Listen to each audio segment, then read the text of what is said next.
Jimmy মোৰ অন্য এক ভিডিঅ'লৈ আপোনালোকক সকলোকে স্বাগতম জনাইছোঁ।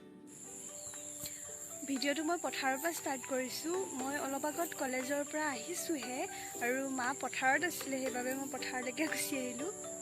আবেলি হ'ল, চাওক বেলি ডুবিলেগে।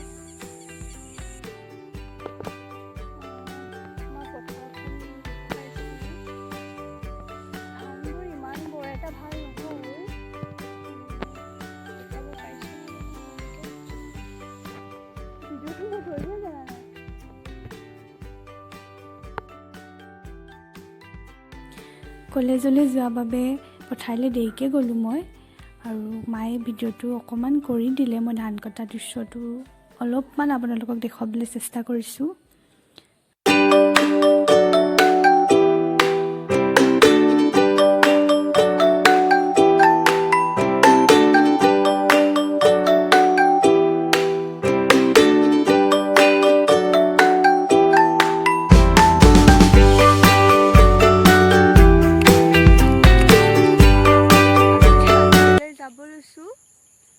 আগফালে পানী খাই আছে।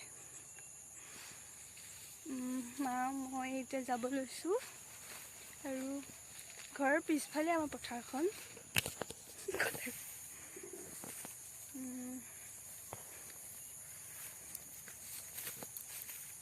এইখন আমাৰ পথাৰ, কি ধুনীয়া চাওক। এই মা আগে আগে গৈ আছে। এইফালে আমাৰ ধানখিনি পকা, এইখিনি ধান ওলাইছেহে, আৰু এইটো ধান অলপ অলপ পকিছে, তথাপিও কাটি দিছোঁ, নহ'লে বেছি পকি গ'লে সৰি যায় ধানবিলাক। সেইকাৰণে এইফালে ধান ওলোৱাই নাই। সেইফালে চাওক।